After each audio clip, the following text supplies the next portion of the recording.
Hello, everybody. Welcome to Endless Multiverse, episode 33, with Chainsaw, Andy, of course, co-host in the Multiverse. We have a special guest with us, Eric, from a little-known channel called Eric's Reloaded.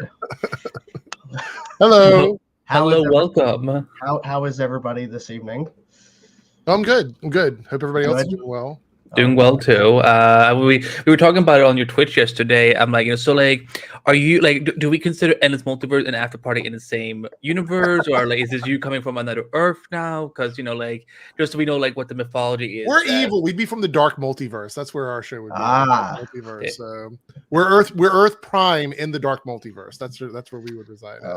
There you go. I wanted to show you guys. My wife got me a level 30 unlock shirt. Oh, for my birthday. I'm turning 30 tomorrow. Oh, so wow. She got me this shirt saying level 30 unlock because I got the level up to fiance when we got engaged, level up to husband when we got married, and now I'm level 30 tomorrow. Well, happy early birthday. Happy early birthday. Well, speaking of leveling up. Wow, you have seriously leveled up. God. The clips have already started. Yeah, this is what we do, right? We've been like Shane and Jordan have been like talking all week, like, oh my god, like we have so many clips from the show, Eric. Because like yeah, we're happy to have you finally able to cross the streams or cross the ponds, as some people say. It's dangerous when you cross the stream, so there's no telling. It is. Yes. Oh yeah, now I'm now remembering the thing with Flash, but like, don't use the heat gun versus the cold gun because things will just. Oh yeah, that's right. That was a thing. A thing. That's all.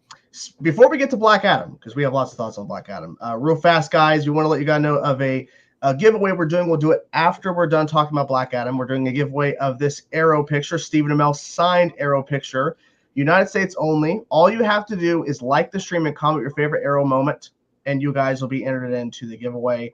So that'll be going on throughout the Black Adam discussion. We'll do the giveaway after the movie discussion of Black Adam. And all you have to do is just comment your favorite Arrow moment and like the stream. That's all we're asking. We have a lot to talk about Black Adam, this movie. I gotta get into Black Adam mode. Oh, okay. Yeah, the shaved head is back. Shaved. Yeah, Yes. I felt very empowered after seeing this movie. I'm like, you know what? Today I want to look like The Rock. So I just there you go. get it all off. It went quicker this time. So because last time we did, when Jordan had to like help me through face, I'm like, okay, so go a little bit around the back, this time I actually did it pretty well myself. So they have that thing you can get on Amazon. It's like a little palm thing, and you just like do this. Have you seen that? No. If you go on Amazon, it's like once you just trim the hair, you just go back over it with that, and it gives you a perfect like shaved head. So okay, I will look into it. So let's dive into Black Adam. Let's talk about this movie.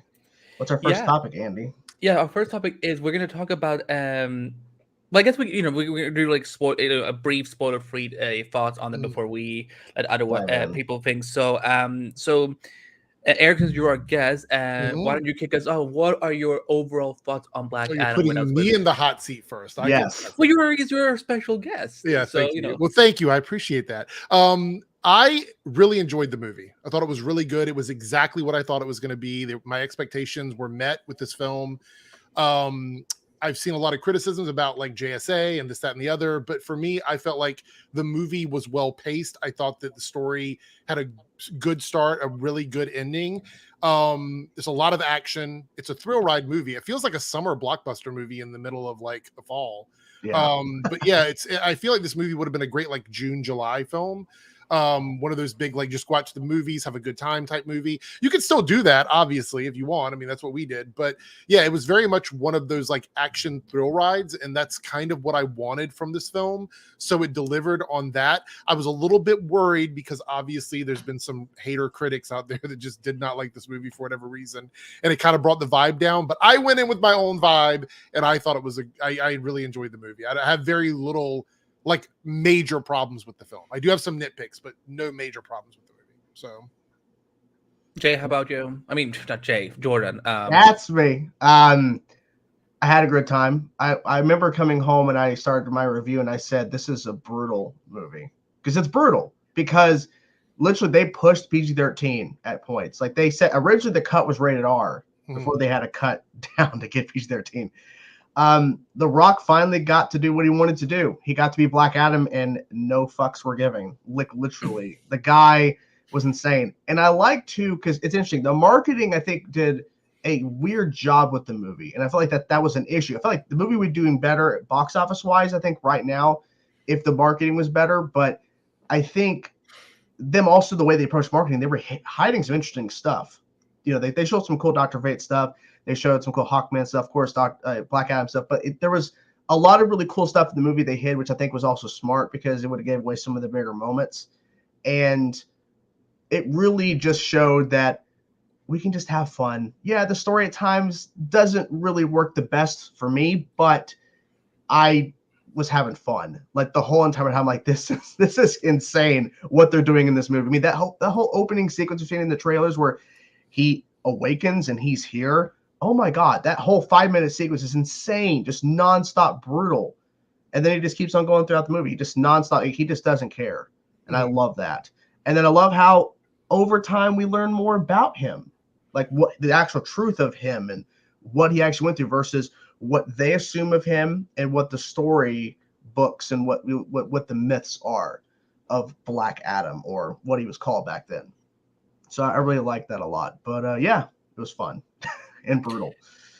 Yeah, I've been ready for this movie for quite some time, and not only because I love Dwayne Johnson, he's one of the greatest, but also getting to see the JSA on the big screen, because I feel like because we've been living with JSA on Star World for the last 3 years, but that could be coming to a head soon. So it's time for DCU to have some fun with it. But for me, I had a genuinely great time, and I felt that it met a lot of my expectations and then some. And now, like, even though it took essentially 15 years for this film to happen, I can understand why Dwayne worked so hard, like wanting to make sure that everything was, as good as it could be. Is it a perfect movie? No, but what movie really is? So I think that, this is something I look forward to, re-exploring when it comes out on home release, and I'm looking forward to see, in terms of what the latest scenes were there, what featurettes are they gonna have, and so on. And I'm excited to see where this can go as a franchise. But yeah, I guess we can get into specific changes. You want to take the next topic?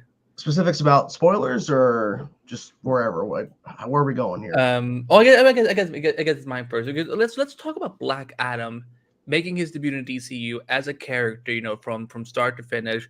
Eric, how did you feel about the way that Dwayne handled this character? And because I don't know what your history with this character has been before, if has seen a lot in animation or comics and so on, but what were your thoughts on that? Well, my biggest wealth of knowledge when it comes to Black Adam is mostly animation. I've read some stories from him in the comics, but it's mostly like Black Adam versus this person. Like, I don't know a lot of his comic origin stories, but I know a lot about what they've done with him in animation. So going into this, I really just wanted the character to feel like the Black Adam from the animated world. That was my personal hope. And I knew that having The Rock in this role, you always run that line of, like, are you going to get The Rock, or are you going to get him actually being the character that he's going to be? Because when you have these charismatic actors, a lot of times the safe bet is to just let them be themselves. Like Will Smith does this quite often, where you have them and you put them in a role and you're like, okay, we don't really know where we're going with this, so just do what you do. And they could have done that. But I saw the commitment that The Rock was giving to this character. Like, he really did try to bring a different energy to Black Adam, which was more aligned with who the character was. Because I know some of the criticisms were that he wasn't relatable. And I'm like, he's playing a character that was dead for all this time, and then he comes back. If he would have came back and would have immediately been acting like The Rock, people would have complained about that too.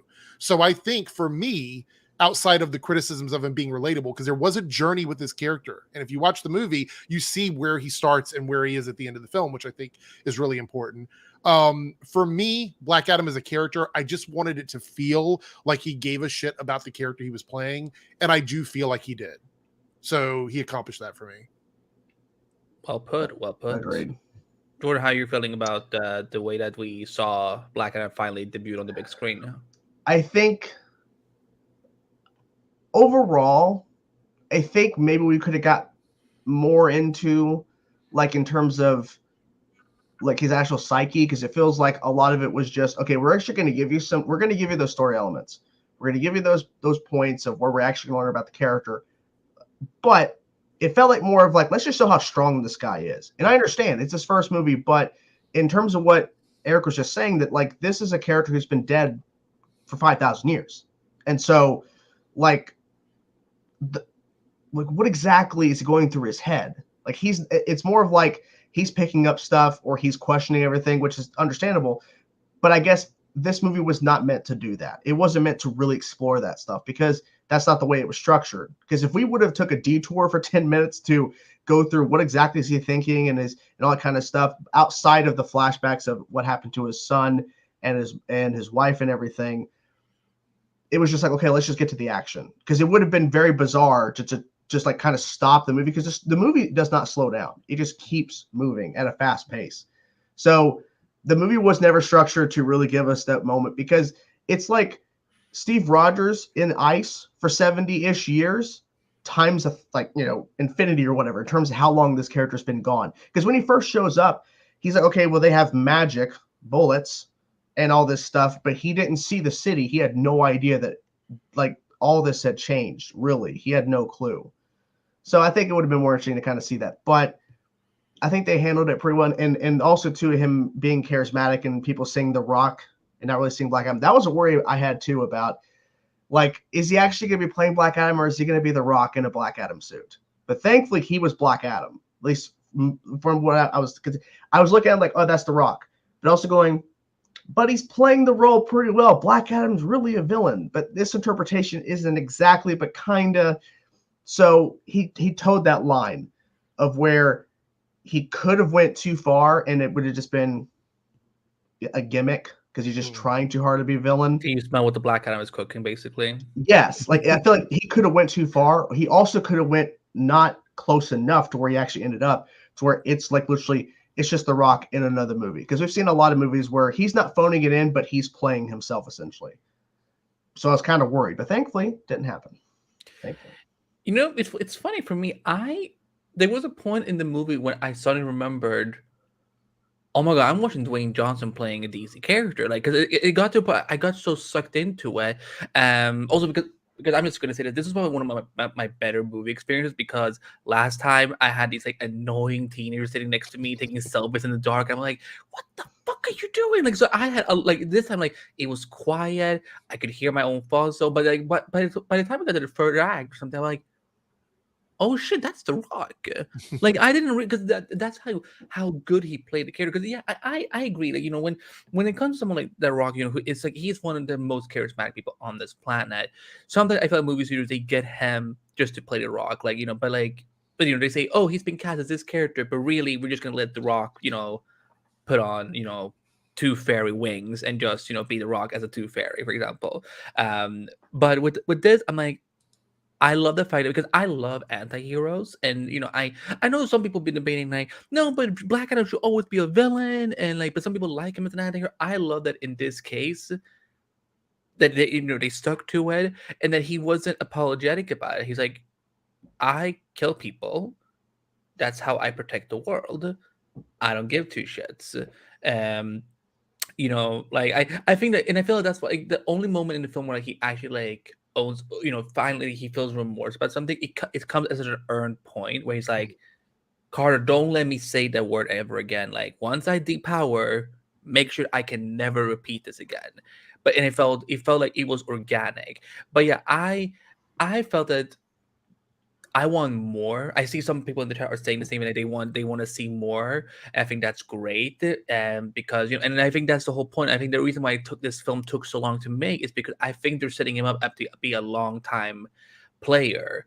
I think that if David Zaslav, which I do not putting a lot of faith in that man, but if he's God willing, allowing this franchise to breathe for a moment, Black Adam could be one of the most successful franchises in the DCEU.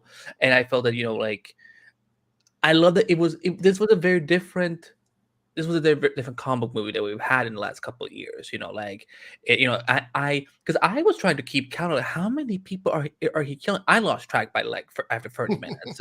I just couldn't do it anymore. So yeah, I think as him debuting the DCU, I felt it was very, very solid, and I feel like I'm glad that Rock is able to. Like he's portraying a character, and you barely see Rock or Dwayne. Like you don't see the WWE personality, you don't see the Dwayne that we see on social media and so on. Because I thought they were gonna be more like, is he gonna do the eyebrow? Is he gonna are we gonna hear the word smell at all? But we did, and I'm glad they were able to just let him be an actor portraying a character. So. Okay. Yeah, I mean, he definitely nailed it, at least in my opinion. Let's jump into the JSA. Let's talk about this group. This we have a version of the JSA on TV with Stargirl. We had heard that Stargirl was in discussion for this movie at one point. I don't know how accurate that is, but they were casting her actually, because I somewhere on my computer I have like an old casting breakdown, and they were looking for like a teenager to play her, but. I don't know. Okay. I don't know why. I don't know. I don't know if it's necessarily because of the TV show that they cut her, but Courtney was going to beat her somehow. That'd been interesting. Eric, what did you think about the JSA in Black Adam in terms of the characters we got? Okay, so I think all the casting was fine. I think everybody did a really good job. What is it? Quintessa, who played Cyclone. Mm-hmm. Thought was really good in that role. Probably a character that I would love to see come back at some point. I think that she was a very interesting character. Super smart. The nanotech stuff seemed really interesting to me. I just really liked the direction of her character. As far as the whole Atom Smasher storyline, which is, I think it's Noah is the name, is the actor that plays that role. And the little fun Easter egg at the beginning where he was talking to his father, who I was like, oh my gosh, really? But that was funny. So he had the costume and stuff. He seemed like a character that was less of a person and more of like a mashup of other characters from other films. Like he felt like a Ant-Man / Spider-Man / Deadpool. It was very like, I don't think we really got a ton from him as a character, which is fine. I mean, you have to have the characters that fill a space in the film. But I still think he was a good casting, and I still would like to see more from his character. Dr. Fate, great casting. My only real complaint was I felt like he was underpowered compared to what we've seen from him in the cartoons and comic books. He just did not seem as powerful as he was very powerful, but he was more than what like the two things they had him doing in the movie. And I wish that we could have gone a little bit further with that, but it's Dr. Fate. That can be explored with another storyline down the road somewhere. Hawkman probably is the one that I loved, but also had an issue with. I think that Aldis was great as Hawkman. I think he was a great choice for what they wanted to do with the character. And I think he did everything that they asked him to do above and beyond. He was very charismatic. He had great chemistry with Black Adam. Hawkman had great chemistry with Black Adam. They seemed to really play well off of each other. I did not like that his backstory felt like a mashup of like the X-Men and Bruce Wayne. It was this weird backstory that didn't really work for. I could have done, like, to put it in perspective, I could have done without that backstory. They could have subtracted that out completely, and I would have been fine with it, because all of the branding with Hawkman logos on everything, and it felt a little weird. But as far as like giving me something on screen that I enjoyed, I think his Hawkman, to be honest, I think they're going to use him more like later on. I really think his character is going to be used elsewhere. But the JSA as a whole, I think people were calling him like the budget Justice League. And I don't think people truly understand the JSA because they've gone through so many changes over the years. But the JSA has included some of the most powerful characters that DC's ever had. And so they're not really the budget Justice League. They're probably just not as well known as the Justice League, because the Justice League has the big three, and it almost always has the big three. So I like the JSA. I think we need to see more from those characters later on, because they definitely were just support characters in this movie, with the exception of Hawkman and Dr. Fate. I agree with that 100%. What do you think, Andy, of the JSA in the movie? I've been in love with the JSA since I saw him on Smallville, and I've been waiting to see a great portrayal of Hawkman again because I loved Michael Shanks on Smallville. We're not gonna talk about Hawkbro on Legends tomorrow. We ain't gonna do that. Not on my internet. But Aldous Hodge, he's a great actor, but I agree. It didn't cross me until Eric said this now that there was a lot of this weird backstory because he's in the comic. He's an archaeologist who's been reincarnated multiple times and so on. And I was looking for I was hoping that they were gonna maybe allude to him being from Thanagar, but Thanagar doesn't even get mentioned. So I was like, so which Carter is this then? But I was as a whole, I love the JSA, but I also love the fact that in contrast to Black Adam, because I'm gonna be very careful how I phrase this because I know this will probably, there's some people will be uncomfortable with it, and some people will totally get what I mean. This movie is very topical. It's like it takes place in a fictional Middle Eastern country, and for someone like I'm Persian, and I'm having to see the nonsense that's going on in my home country right now with women having to fight for their rights. And like I absolutely support my people, but.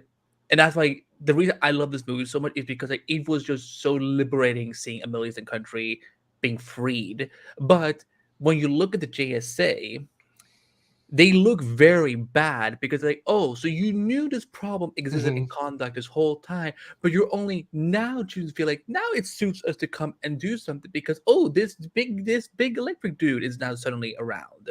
So for me, I'm like, that's why I'm like, is even though Black Adam is an anti-hero and he will do questionable things, he's the one I side with throughout the whole movie, 100%. And so the JSA, as much as I love them in this film, they also look very bad at the same time. Now, and like I said, I'm not gonna speak for all Middle Easterns out there because I'm sure all of us have very different thoughts on this. But for me, it was very liberating to in Carter's or JSA to see that. But I agree with Eric. I do want to see more of team. And I have been saying this since day one. We need a JSA spinoff on HBO Max where we can see the characters on a weekly basis for multiple episodes, and we can start seeing more characters come in because and like I don't know where this whole idea that this would be the low budget Justice League. We're like, this is a team that came before the Justice League, so they if for all we know, they could have existed. They probably existed like for decades. Which they seem like a secret ops team, like a team that doesn't really go for like the big glitz and glamour type situation. So which I like, and I need to read the tie-in comics that I know came out because I know there was some explanation about some of the backstories because I wonder like how long had they been around in the DC, did they come from Earth, like from like an alternate Earth and then were moved over here, or like were they here from the 40s, or did they exist in the 70s? So because they've gone through so many different variations. So Cyclone, Quintessa was so I really hope that because Cyclone is one of the more lesser known JSA members, and I just hope that they don't waste that character. Adam Smasher, I could not stop thinking of Deadpool every time he had that mask on. I'm like, they should have adjusted the design. It was way too similar to me. Yeah, like he was like a supersized Deadpool with blue. It was a very supersized Deadpool, and definitely, and maybe they will evolve that for future movies. Like Noah was great, but I also, you're very right. He didn't feel so much of a character. He felt more like a gimmick of kind of like being the the kind of nerd fanboy, whatever. I think he actually was in this movie. I'm sorry to interrupt you, but I just want to throw this out there to complete my thought. I think in the movie he played a role similar to like us being around superheroes for the first time. So he was kind of like the gateway character, which they typically have no personality. So that's what I think he was doing, and it just there could be so much more to his character, personally. Yeah, hopefully in future stories we'll see that because and that's why I love the fact that it was a combination of veteran characters, and then this was Cyclone and Adam Smasher's first mission. I kind of do ship them a little bit, so like bring on the Cyclone Smasher. Is that a real ship? Is that real? No, I don't know. But hashtag Cyclone Smasher, get it going. Yeah, exactly. But they were cute. They had chemistry. I hope to God that they are not done with Pierce Brosnan as Kent, because when he evaporated, I sobbed like a maniac. I'm like, I've been waiting for Dr. Fate since for 10 years after Smallville in live action. Why would you do this to me, Dwayne? Why would you take him away from me? So I'm hoping that he just, when he evaporated, he just went to like maybe the Tower of Fate or something like that. Because you don't cast Pierce Brosnan as Dr. Fate and then just be done with him. Right. And Hawkman, yeah, like I said, I hope that we just get so deep into his mythology. Like I want to, of course, I want to meet Shaira at some point. I want to learn are they from Thanagar?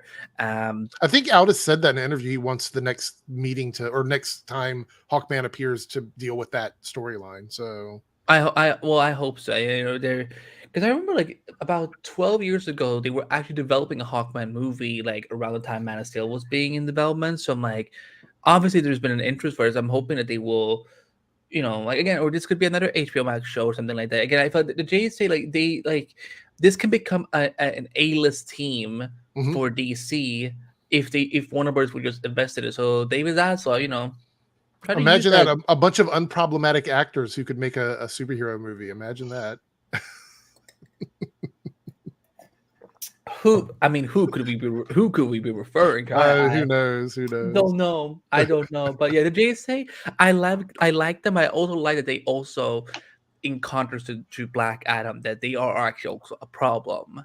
Because it's and I will say that, and I'm very aware, when you deal with Middle Eastern conflicts, whether it's fictional or it's like kind of drawing a little inspiration from real life events, it's very dangerous territory. I think this movie did a pretty good job with it. But yeah, with the JSA, I would say that you guys are problematic for now choosing to do something for this city. That's why I love when Adriana basically gives them lip of oh, well, how fitting that you're now it's so suitable for you. But yeah, that's my thoughts on the JSA. I think the JSA were overall fine, but the more I think about it, I think Cyclone and Atom Smasher were just kind of thrown in just to have more characters in the movie because they really didn't get a lot of time to really flesh them out. It felt like, as you were saying about, they were looking for a Stargirl at one point, and they were looking for other characters at one point. It felt like to me they just needed more people on the team. They couldn't just have Hawkman and Dr. Fate, who got most of the time to really develop them. And I mean, I like Cyclone. I think that they did good with those two characters. I just wish they had more time. But then again, it's not a JSA movie. It's not a JSA show. It's a Black Adam movie. So if you give them more time, you're taking more away from the actual Black Adam narrative. So I understand that issue. But it just felt like to me, it's like Black Adam, Hawkman, Dr. Fate in terms of importance in the movie, in terms of their importance to the narrative. I saw from a mile away Pierce Brosnan was going to be dead. I knew they were going to kill him. People were saying that before the movie even came out, that if someone's going to die, it's going to be when they cast him. I'm like, fantastic, and then immediately I went, oh shit, they're going to kill him off in this movie. And then as soon as the trailer came out, I'm like, yep, they're killing him. They're going to kill him. And I was hoping to be wrong because when he was calling for Black Adam, I thought that they were really going to set up the death of Dr. Fate, but then Black Adam stops it from happening, or something happens. But then when the Mirage thing happened, when Hawkman used the helmet, I thought, oh, wait a minute. The Mirage, maybe Dr. Fate tricked and he actually is still alive. No. So I think what we're going to see next is we're going to see Dr. Fate, but it's not going to be Pierce Brosnan. It's going to be the next. It'll be a younger Dr. Fate. They're going to go with somebody younger. Yeah. We might see him in some sort of thing because we've seen in the past and in the comics and cartoons and stuff where Dr. Fate past owners can appear through the helmet to a user or something. So Pierce Brosnan may not be done, but he's not alive. He's done. Because the way he's been talking, especially in interviews and stuff, people are saying, well, I kind of hope I can come back. Yeah, you're dead. Yeah. And the thing is too, I feel like he only signed on because it's a one-off, because he was asked to play Batman and that was be like a multi-year contract. Yeah. He didn't want to do it. Especially with the James Bond, he definitely doesn't want to do another multi-year contract thing again. I actually think he said that his grandkids were fans of superhero movies and thought this could be like a Doctor Strange moment for him. So that's why he decided to do it. And that's a good thing because there was some Doctor Strange-esque moments for sure. Like the whole Mirage, like okay, like that's really cool. Obviously, Doctor Fate can do that. It's not like they're copying Doctor Strange, but no, it just visually looked like Doctor Strange. Yeah. Like they did. Yeah, it in a very and so similar and it he definitely looked great. But I think he signed up for this because it was not a multi-year thing. Right. It's not a multi-contract, multi-films. So if they want him to He's come back, he has to do another contract to do a single. Probably, thing. or they probably told him, "We'll kill you off. We may bring you back in a cameo, or a flashback or something, but you're not contracted to keep popping up over and over and over." Because I feel like with Cyclone, Atom Smasher, and Hawkman, they're all probably signed on for multiple projects. He's probably the one that said, "No, I'm not doing that." Hawkman too, like you pointed this out, and I just kept going. It's the X-Men because they have the plane under the courtyard. It's the X-Men. But then you said he's like Bruce Wayne. I'm like, God damn it, you're right, because he has all this shit. Like they're making him Bruce Wayne, kinda, with so much money and everything. It's like that they didn't need to do that. But at the same time, if they're establishing in the JSA in this timeline in this universe, Hawkman is essentially running the JSA. He needs to have money. Yeah. He needs to have this stuff because who's going to be doing it? Yeah. Because the JSA needs to be on some sort of importance. But the thing is, too, we've never heard of them until this movie in terms of what they've already established in the DCU. But then again, back then they had no idea what the fuck they were doing. Well, the other thing is the fact that the plane was hidden and everything was secretive. I have a feeling that they're just not a publicized group of superheroes. And that may be it, because it wasn't like the crowd went, JSA, JSA. They were like, who are these people? Like they had no idea. So, yeah, but the thing is, too, what's also interesting, too, Amanda Waller, even though she's like shoving up your ass, like talking to Hawkman at that scene, it's pretty much establishing that she's known about the JSA. Yeah. Of course, she knows about everything, of course. So, because she immediately knew who Black Adam was right away. But see, that brings into question chronologically where the movie fits in, because when she created the Suicide Squad, the whole premise was she wanted to have a failsafe in case Superman ever went rogue. But if she had access to like Dr. Fate and Hawkman, she would just use the JSA unless they weren't connected to Amanda Waller originally, or maybe not. Maybe once the Suicide Squad thing went down, because I feel like she's always getting information. She's always like learning up on everything and getting all the information on what's out there. So the idea of her finding out about the JSA, if they're not a publicized group, like you said, she may not even heard about them. Yeah, I think it's the same woman who has. Sorry. Well, this is the same woman who has an underground base under the ice, So it's a little far fetched for her to go, I gotta make the Suicide Squad even though I have the access to the JSA. But maybe I think it happened after, because in the end of Peacemaker season, at the end of Peacemaker season 1, Jordan's favorite show, obviously, she's basically outed to the public for some of the stuff. So I wouldn't be surprised if somewhere between Peacemaker season 1 and Peacemaker season 2, they're gonna address that. Oh, she found the JSA after she got outed, and that's why she's using them now instead of using the Suicide Squad, for example, or Peacemaker's team or whatever. Because you guys both have a good point. It's like, if you had Dr. Fate, especially Dr. Fate, this whole time, why did you need to go around and taking prisoners and putting bombs in their necks? Yeah. Like as one does apparently. Yeah. But yeah, I know we don't have him much longer because he does have to go. How much longer do you have, Eric? Until you have to go? About no more than 15 minutes, probably is what I have left. So. Should we talk about the elephant in the room here? Should we talk about it? Who is the elephant? Well, actually, there's technically two. There's two elephants. There's the one in the after credit sequence, but there's another elephant in the room that I'm questioning a lot of things. Is Captain Singh was in this movie? What in the hell? Like, we're watching the movie, and she's watching it next to me, and she's like, I'm like, was that him? And it was, and he kept popping up, and he kept talking, like, and then we, in our head canon, obviously it's not connected. Singh was on vacation. Yeah. And he got wrapped up in this whole mess. He had no idea what was going on. He was on vacation. He moved on up, obviously, in Central City. He should have called Barry. He should have called Barry. I would have laughed so hard. But obviously, it's not the same character. But like, he moved up in the world in Central City. He's out of that precinct. He's done dealing with the nonsense every day in that building, and he's on vacation. All of a sudden, this shit goes down. He has to fight a demon horde. Yeah, and he's like, okay. So he's got stories to tell Joe when he goes back. I want to say one thing before we start talking about the post-credit scene quickly.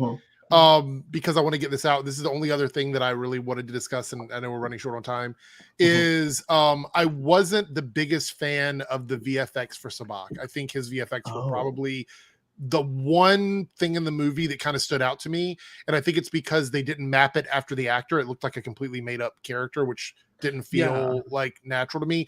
But I think a lot of people were complaining about this like third act villain thing. We've had it happen so often now, it doesn't really faze me when we have like a sort of a weak third act villain. But I just want to get out of it very quickly. I realized Sabak wasn't great, but it was kind of sort of Sabak's point in this movie was to help Black Adam reach a change in his character, and that's the only purpose he served. So I know a lot of people are going to complain that he wasn't the most fleshed out villain. And I get it because it did sort of happen quickly. It actually, I feel like this movie probably could have used another 35 minutes runtime, probably, because the beginning, that talking quick, like go through everything that happened at the beginning, I also felt like that time could have been utilized there. But I'm also a big fan of the beginning of Man of Steel. People hate that, but I love like the first of Man of Steel. So I could have done another 30 minutes at the beginning or given a little more time for Sabak at the end. But other than that, I just wasn't a big fan of his VFX. I just want to get that out there. He was the one like nitpicking the VFX that I had. I just love how Ishmael had no goatee, and then suddenly when he becomes Sabak, they're like, let's just give him like a beard. I'm like, okay. That's a good point too, because every time I kept seeing his face, I'm like, that's not the actor. No, like that's just a demon. Which that's a good point, because like, look, it's just like Wonder Woman, the first movie. Exactly. Ares in the third act. It was just okay. Like they could have done so much more. Like I feel like overall the film's good, but they could have done more better of a setup for that third act. But yeah, they definitely could have done more. And also too, I have an issue with the fact that we only saw like 20-30 seconds of that demon world. I wanted to see more. Oh yeah. Yeah. Oh my god. When we got to that first demon with like the snake tail and shit, and then that female demon kind of hiding in the shadows walking in, I'm like, okay, we heard about these 6 or 7 whatever demons like that made, it was like their version of Shazam, like they made the crown. I wanted to see more of that.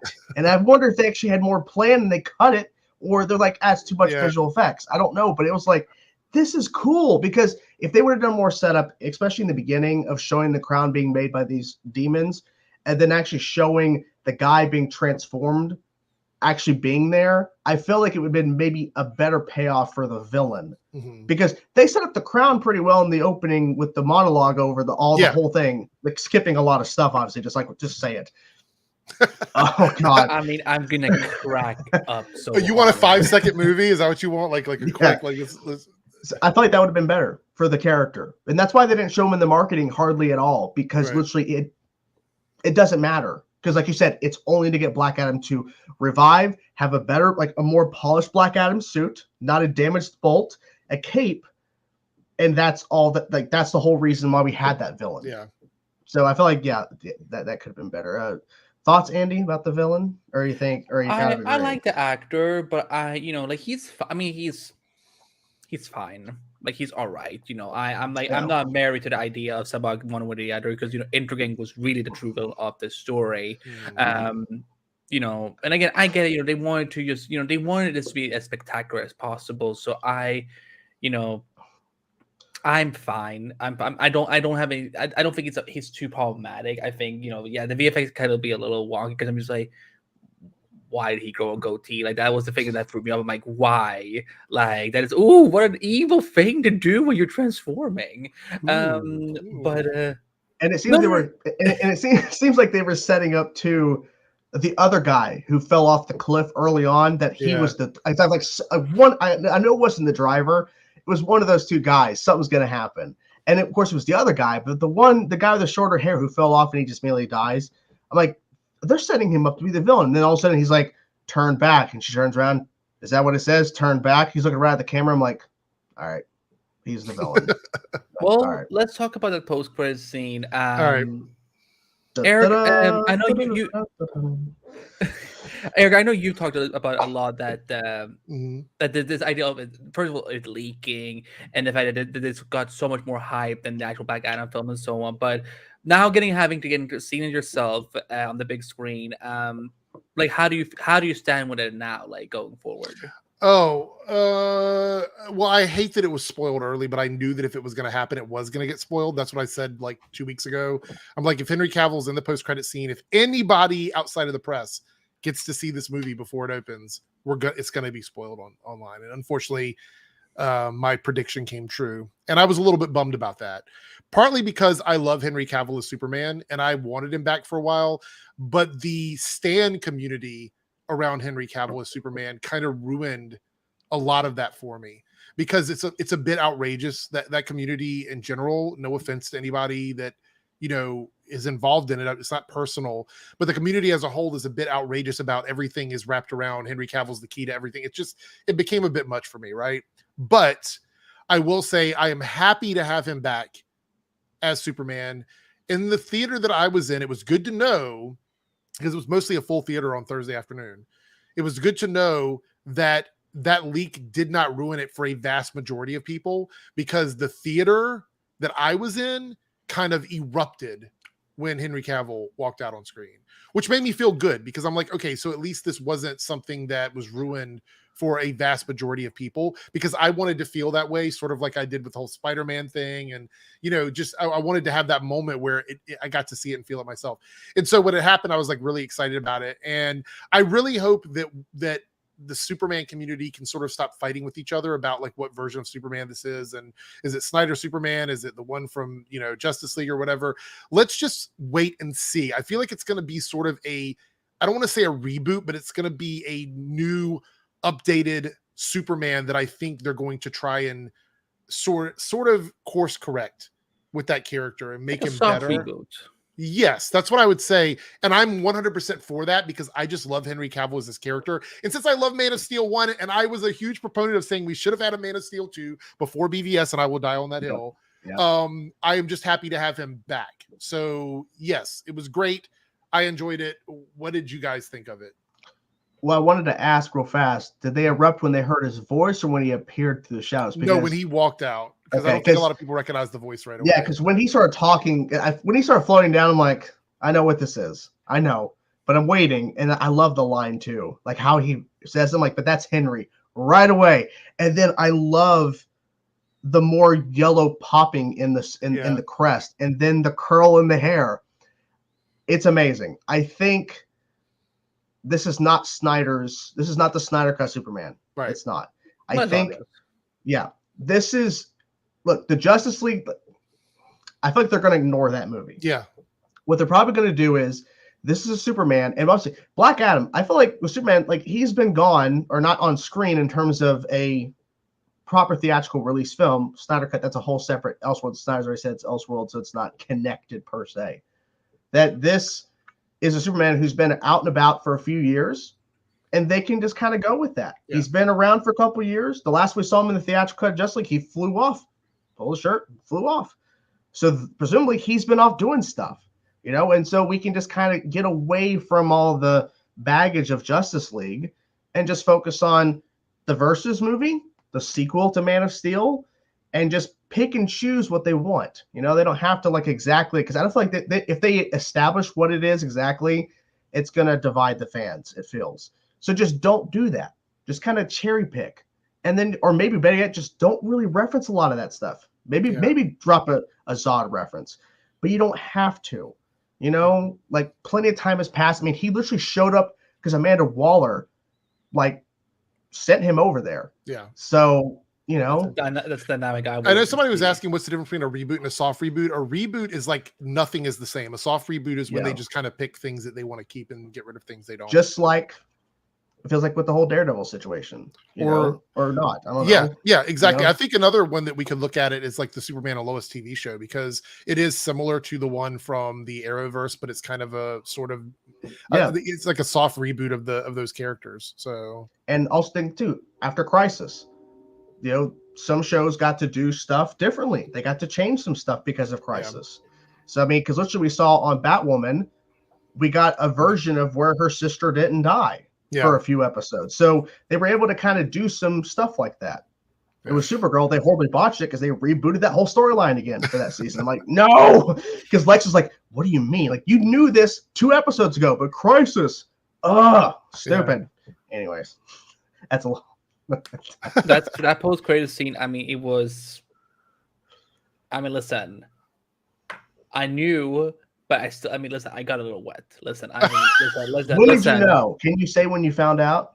Uh, Are you allowed to say? No, I'm not allowed to say. Okay. But I was like, when he showed up, and listen, I know the theme has been so like, okay, this was so happening last minute that I don't think they could have gone the Zimmer score in time. I think next time we see Cavill, like I don't think they're gonna keep using John Williams' theme. It's gonna mess with people's heads if they use both themes at different times. They're gonna be like, what? Yeah. What? Which theme is which? I don't know which Superman this is. It's really crazy. But like when it happened, it was so cool because I was like, I don't want to. I'm done with the headless. Like I'm done with the. Like I am done. It's time for Henry because I love like Eric. I'm with you. I love Henry Cavill as Superman. Like I love Man of Steel. I love BBS, and like Cavill has been been such a. He's been such a fighter for this character for all this time, and that I'm like, it's time for him to come back, and I am so happy that he has Dwayne in his corner. And maybe I don't know, maybe Dwayne will be like, I will be surprised if maybe Dwayne becomes an EP on whatever Superman story he does, project that he do going forward. Which like. Now that we've taken out the garbage, with Walter Hamada and some of the other Warner Bros. Executives and so on, I will be happy if Dwayne somehow has a bigger role within DC films, because I want this to I want DC to feel like it can represent all fans to some regard. Like I don't want to just cater to one audience. So again, I'm a Snyderverse fan myself. Like if we get the Snyderverse to keep going, great. But also I want the DCEU to just grow and have multiple storytellers telling their versions. So and I want Cavill Superman to be part of that. So I'm very interested to see how they're gonna do whatever it is they're planning to do in terms of showdowns and wars, because now they talked about this could be a long form story, and I'm like, will this be a two-parter, or like would this be like maybe like almost like a trilogy? What do you guys think it would be the best solution in that case? Because because that was something I definitely wanted to talk about. Well, I'll answer quickly because Henry Cavill's back, but I have to go, so I'll answer quickly before I go. I think that the idea of doing a long form story is fine if we can get somebody in charge of that division of DC that knows how to plan things out. Because right now, I think I saw an article where they said it feels like everybody's just sort of grabbing whatever they can, whatever properties they can and like put it together. So I'd like to see something a little bit cohesive, and I want to see this 10-year plan. When are we going to get, or we have to wait 10 years to get this 10-year plan? I want to get it very soon. So let's work about it. But thank you so much for having me. I'm glad to be here. Thank you for joining us. Of course. We'll make it happen again sometime. Yes, soon. I want to be back again. I want to come over to this from the dark multiverse. I need to come into the light once in a while. So I'll see you guys later. Thanks, Chainsaw. Thanks, Andy. Thanks, everybody in the chat. I'll see you next time. Bye. Bye. And if you guys, if you don't follow, bye. If you don't follow Eric, if you have subscribed to this channel, we have links in the show notes. We'll click on those. But yeah, Black Adam. Let's see. Let me go back and see where we were at. What your point about long form plan? Mm-hmm. I feel like we're probably going to hear about that probably next year. Probably. Yeah. Because when you think about the release, like what's left to release in terms of the stuff they inherited in terms of films, Blue Beetle, Aquaman 2, and The Flash. Is that it? Is there something else? Shazam. Am I missing? Shazam. Yeah. Well, yeah. And we saw a Shazam trailer in front of Black Adam. Oh. So yeah. You know what we got? You know what we got? What? You know that 2022 promo they aired, like like DC. They played that. I'm like, my theater is so tone deaf. Yeah, they played Black Panther 2, Shazam. Shazam was the last thing they played, and I found that interesting because literally we had Shazam in Black Adam, so we kind of got to see that for a second. But I feel like we're going to learn about the plan next year. It's probably going to be announced probably early to mid next year. I wouldn't be surprised if it's a Comic-Con next year. They have somebody go out there to announce a slate, like how Marvel does a slate announcement, or how they did this past year. I wouldn't be surprised. Or if they do a DC fandom, say sometime next year, they could do it there too in terms of announcing projects. But the thing is, we're going to hear about projects in the trades, but I bet they'll make like an announcement of like, because like back when they did when they announced after what was it 2 weeks of the Flash on air on the they announced all these movies. I feel like they'll have a better way to go about that. And I feel like that's what we'll hear about Black Adam 2. Probably hear about Superman Solo, Wonder Woman 3. Yeah, and Wonder Woman 3. And I think after that, I think Flash 2 without Ezra and whatever else. I bet Aquaman 3. I think Aquaman 3 will definitely happen if Aquaman 2 is successful. I mean, the first one made $1 billion. You would think that they would try to do at least a trilogy with him. I'm pretty sure that's I haven't heard that they're like looking at to wrap up his character after Aquaman 2. So I definitely wouldn't see that. Because definitely too with the little like not cameos, but the little moments where Black Adam and Hawkman are fighting in that kid's room, and all the posters and stuff on the wall. Yeah, that was. Yeah. I can't wait to own this on like a digital, so I can just pause and like, because I reckon it's a lot of artwork, and they obviously had someone make some like special art of this Aquaman, but looking comic format. Because I recognized a Brian Michael Bendis cover for Superman. I recognized some Wonder Woman cover. I recognized multiple Batman posters. The Flash, there was one that looks very familiar to me. I wouldn't be surprised if they do Aquaman 3, Wonder Woman 3 as is, and then they'll use those characters to pop up in other projects that will, like, they'll have other characters have their own movies, and they'll just continue with those, like, because also people are like wondering, are they going to reboot? Even obviously, they inherited the Black Adam and all those other movies, but I feel like with what they're going to do is they're going to like say soft reboot and keep actors they want to keep, and just keep, and then I think also introduce characters that haven't popped up yet, because this is an opportunity to really expand, but also keep what was already established, with the Justice League and everything, what they've already done with these characters, because rebooting would take a lot of time to set up all these these actors with these characters that we've already seen just now. So I feel like it's probably smarter to not reboot entirely. Yeah, I agree. I mean, I haven't heard anything about them actually trying to do any reboots at all. I think whatever people are hearing online I think it's very false. I think if anything, I think they're gonna, I think they're gonna keep investing in the DCU, but I think Dwayne will be a big role within that. But the cameo, like I agree with what Eric was saying. That I wish it hadn't been leaked, because I knew that some fan, like it's gonna be a fan that will ruin this, that gets it recorded and it will be on Twitter and TikTok and Instagram, and it was which is why I'm like, I've said these screenings and these premieres are like they need to be better. It also didn't help that The Rock was openly not saying it, but he was hinting at it too. Yeah, I mean, and that is and that's something they will have to deal with media training at some point. I think with The Rock, I feel like when you're dealing with this type of property, you have to think about like the fact that not everyone wants to look for those spoilers. Not everyone wants to go out there and pursue an Easter egg hunt for what is in the film zone. Some people, and that's why I'm glad. Me and Eric was talking about how his fear they got to erupt in cheers and surprise and so on, because not everyone is on Twitter or whatever. We also essentially, we had a certain problematic YouTuber out there running her mouth, and she openly said what it was. And I'm like, well, but it's like, hey, why hold people accountable? But the cameo was cool. I'm looking forward to see what else they're gonna do, like in terms of their big showdown and like what is they're actually gonna be fighting about. Because I think like if a reason that we have to wait a bit to see them having their showdown, I think they're gonna try and like creative wise come up with a solid idea of why would they be fighting besides for the sake of just fighting. So was there what were things that worked with Black? Oh, you're getting some AC. Okay. That heater is on, and I'm like, it's burning up. My back is itchy. Anyways. Okay.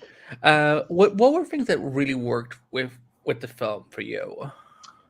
I think overall, the action definitely worked. They definitely did really good with action. I felt humor worked as well. Not everything landed, but then again, not every joke lands in a movie. But I felt like in terms of Black Adam's, like just it's blank face. Like I love teams. It's like, being on this planet, I've learned we have to be compassionate with our prisoners. I just love the little, yes. and then that moment where he tries to give his catchphrase, "Tell them the man in black," and that guy gets ran over. He's like, and he was trying to say it. Yeah. Well, the man in black is. Yeah, and then he finally got to do it at the end. But then the also point where Dr. Fate like mirages in, and he's like, "Bring the prisoner, I'll break his mind." And he's like, "You killed him, didn't you?" And then the guy falls, and then he hits, and he goes, "You didn't make it." I just love like that kind of humor works, but it could have gotten too much. But I feel like overall it definitely worked in terms of giving us that comedic moments, but also like really showing like how, you know, dark at times this movie's gonna go. Like literally, I love the reveal of because like they were kind of setting up he had gotten the powers, but his son did. His son was the one who had the statue. I'm like, oh. And then he gives them the powers, and then his son just right away. I'm like, oh, that sucks. Of course, that fan's on too. I forgot to turn that fan off. So apologies for my audio, but I really felt the humor, the action, and just overall, I feel like even though I have an issue with the Cyclone and Adam Smasher not getting a lot of screen time, but obviously it's a Black Adam movie, so they're not going to in terms of importance on the totem pole of roles. I feel like everybody worked really well, and Henry Winkler, that was crazy to see him for like 2 seconds. Yeah, like, that was. I was like, cause I like it was like a nervous laughter because I'm like, wait a minute, I know him. He's the original Adam Smasher. That's pretty cool. The Fonz is in this movie. It's like, and because when he said like he had inherited it from his dad or whatever, it's like he wasn't the original. Like, oh, and there's like, are you just talking to his dad? Like, oh, okay, that's kind of cool. Yeah, it overall was good. Yeah. Yeah, I when it comes to me with the action, and I don't know, I don't know how people are gonna take this comment, but aesthetically and just visually, and also just with the action beats, especially, this felt like a lot of ways like a Zack Snyder movie in a lot of ways. You know, like I feel like this could have come out at the same time as Man of Steel, honestly. Like, and again, listen, Man of Steel is like one of my favorite movies of all time, so I appreciated that they would go that route. I don't know if it was intentional or not, but like when you have a movie with a huge actor like Dwayne, like everything else has to feel just as big, and I felt like the movie did live up to that.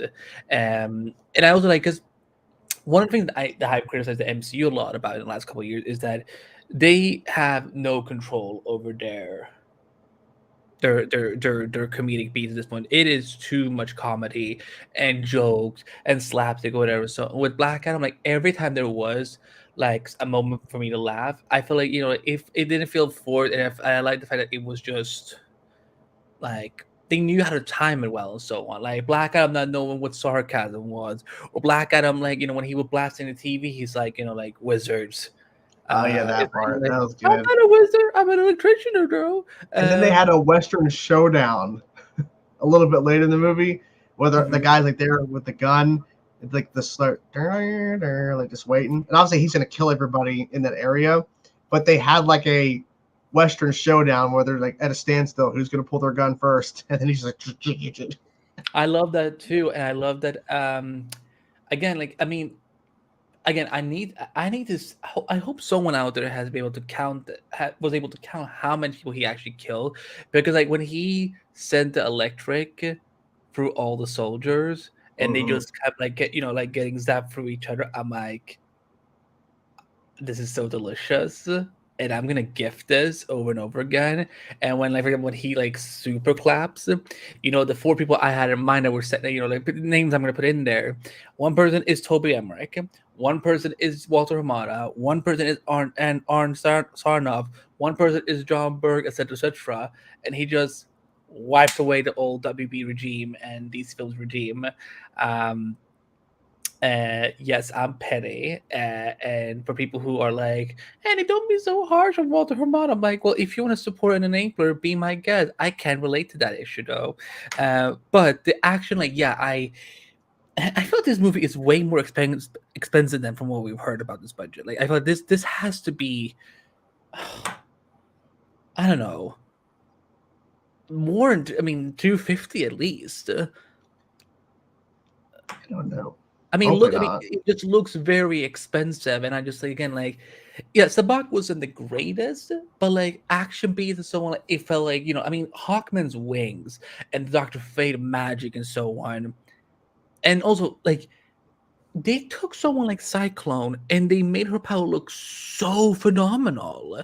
Like I love the fact that it was like there was this combination of green and like because you see her kind of like when she's twirling, like she her costume kind of like blends in with the storm, but also like it gives it a color, which I think is pretty cool.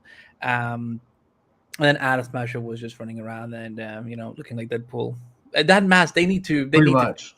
they need to fix that mask. By the way, the costume is beautiful, but it's the mask is the problem. But I think you have the next topic. Oh, okay. Did you close my beautiful Google Doc that I? Well, I mean, we went off the path. I didn't know exactly what we were following through here. It's okay. What didn't work? I felt like what didn't work in this movie is the kid. The kid didn't work. The kid. And I understand now why they didn't show him in the trailers, because he's not like I understand the whole point, because he's supposed to be like not his son, but like a kid, like it's supposed to like represent like this younger like viewpoint and trying to help him understand everything, trying to give him a catchphrase. It reminded me a little bit of The Best Friend in Shazam, where he's like, like, oh my god, this is so cool, and then it's like we didn't need this character, but I understand why we did, because it's going to add some levity, but I really feel like I don't know. You know who he is, though, right? I don't know. In the comics, Amon, so Adriana Tomas, that was Zari, who Zari was in this show and tomorrow. Amon, in the comics, he is Adriana / Isis's brother, but in the comics, he is Osiris. Oh. Yeah, well, and that's Captain Sting's son in real life. Oh, really? That explains why he's in the movie. Yeah. I was wondering why he was showing up. Yeah, but I felt like just the kid wasn't like, I feel like they could have told the story without there being him in the movie. But it is what it is. For me, I kind of looked past it because I enjoyed everything else about it. I really felt like it was good. But in terms of like I said, didn't work. It's mostly him. The villain obviously doesn't work either, but I feel with a few more minutes, they could have made that villain at least more impactful. But ultimately, this movie didn't need the villain, but it did, because every movie needs to have a villain. But did Intergang work for you at least? I mean, it was, to me, it was just a group of people for Black Adam to murder. And since they've taken over this, they invaded and taken over, then it's fine. He can kill them. Because if it was just some army that was protecting the city thinking he was going to kill everybody, it's a different setup. But with these guys being basically people just like taking over and controlling the city and just taking over all the people and just, running shit, then with him killing them, it's like, yeah, like maybe it's a little harsh, but hey, it is what it is. So they were definitely better than Sabak, because at least they had more of an establishment. Because like right away you see the kid dealing with them. There's, of course, they're at the checkpoint. You see how they're just straight up like just shooting their guns whenever they want. It's like, all right. And then they make a point to say that, they've been here all this time. Where were you at, JSA? It's like, okay, well, then Black Adam's doing what needs to be done. But yeah, they were definitely more established than Sabak was, for sure. Yeah, I mean, I thought Amon worked great. He was so fun, like it was like watching like a 12-year-old version of myself or whatever. Because because I was that nerdy, I would have done that too if Black Adam had showed up in my life, and it just and like again, I love that he was just so geeky and nerdy about all of it. So for me, what didn't work for me in the film, I think it was just Sabak was definitely one of them. But I don't hate him. I think it's just that they could have we just needed a little more. We just needed a little more.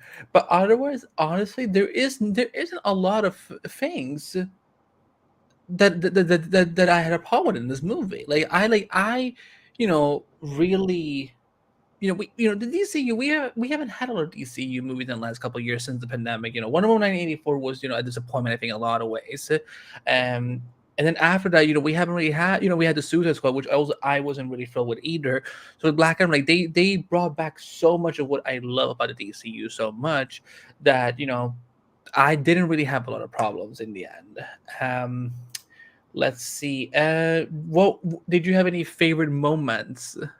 Like if you're like, let's imagine if you were reacting to this movie right now, what would be some of the favorite moments that you would leave in the edit?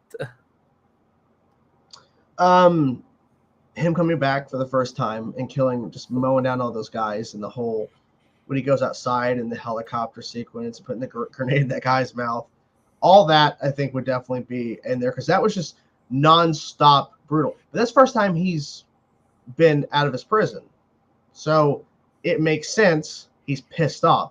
And with the flashbacks, we see where his wife, the way she was dressed, kind of like how she was dressed when he came back. So he immediately just protected her because he saw all these guys with magic. And so he's like, okay, well, she's not a threat. They are. Like, even though they're not hurting me, but they're trying to hurt me. But that whole sequence was great. I feel the third act fights, Dr. Fate fighting Sabbac, and then, of course, Sabbac fighting everybody else. And then, of course, Black Adam returning, and especially the ripping in half of Sabbac, which was brutal. But it's because he's a demon and he's a CG character. They can get away with it a little bit. But if it was that actor, they wouldn't have done that. But also to obviously the after credit sequence or the mid. It's mid because it's not the after, but the mid credit sequence. And also all the funny moments. So I feel like there's a good chunk of it that you definitely have to keep in your reaction to it.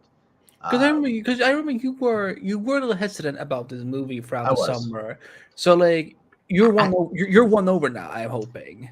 I wouldn't say I'm like completely won over because there's still things I just like. Oh, okay. Because I feel like the JSA, like I wish the movie was longer because I wish the JSA could have had more of a setup, and especially if you're gonna have Cyclone and Atom they had some funny moments and some good moments, especially with Cyclone's, like you said, her powers and everything. But in terms of setting up Black Adam and The Rock in the DCU, they succeeded. Bringing Henry Cavill back after 6 years of begging and trying to get him in the movie, and they finally did it. And they want to continue with Henry, and they want to bring him back. Yeah, this movie definitely succeeded in doing that. I just kind of wish there was more setup with Sabbac and everything, and just more of that kind of stuff. But obviously, we can't get everything. There's a reason why this movie ended up being the way it is. For whether it's a good or a bad reason, it's the way it is. And hopefully we do see deleted scenes to kind of see what else. Because I remember in that first trailer, there's some stuff they don't show in the movie that was in that trailer. So, it's okay.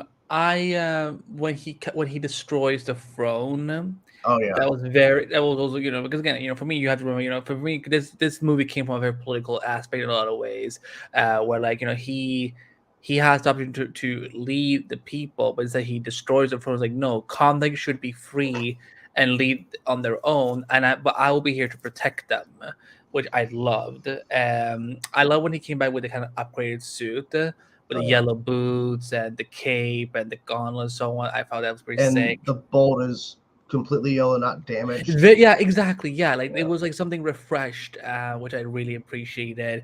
I loved, a lot of the moments that you were talking about. I loved every time we did it, when we kind of explored that, because you're watching Young Justice, exactly how problematic the helmet of Naboo can be. And then we did see that Kent had he was gone a little bit up here. Like he was gone a little bit here because when the longer you wear the helmet of Naboo, the more intense and crazier you get. He did say it's been 100 years. Yeah, which is what makes me think the Justice League, the Justice Society of America has existed in the DCU for a very long time. But I think, like we were talking about Air before, it has very much been like a secret organization, almost kind of like Shield in a lot of ways. Like this is our version of Shield in some ways, where they operate from the shadows and they don't really marking themselves that much out there. Obviously, the post credit scene was like chef's kiss. And I'm trying to think what else.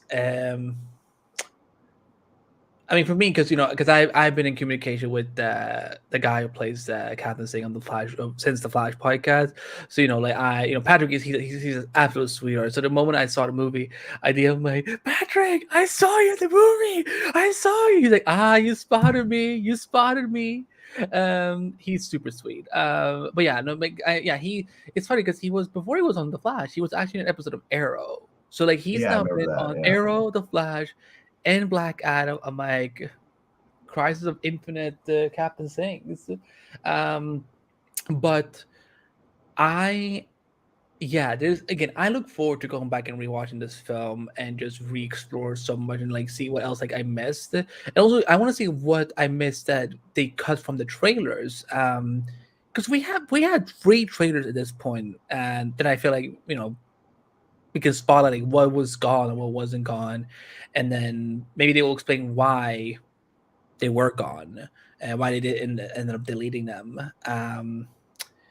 But what's the next topic? What is your hope for Black Adam's future, Jordan?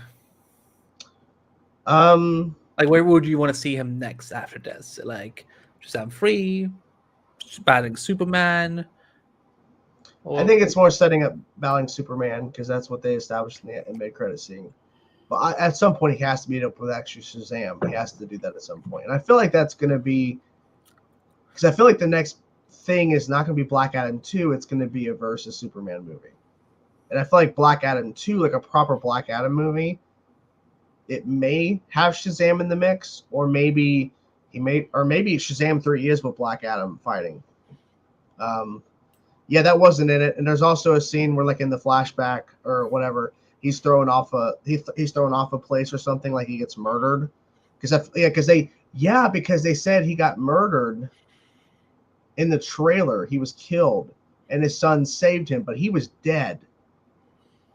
So yes, they definitely did some changes in the reshoots. And a team up with Superman and Shazam team up, that would be interesting too. Like an animated movie, we had I'm trying to what's it called? It's like Shazam, the Return of Black Adam or something like that. And I feel like I don't think they'll do that. I feel like Superman is the next step for Black Adam because of the fact that Amanda Waller didn't send Shazam. She sent Superman because Superman is stronger than Shazam. So it's going to establish this 2 points, and I feel like the movie is going to end in a draw. Not like BVS where we have a bigger bad in the third act. But I feel like it's going to be where Black Adam is not going to push it. He's going to just kind of leave it as is. It's going to be like, okay. Because I feel like what they're going to do is they're going to establish Superman and Black Adam. They could continue to keep fighting, but it's probably going to end up in a draw every time, potentially. So we'll see.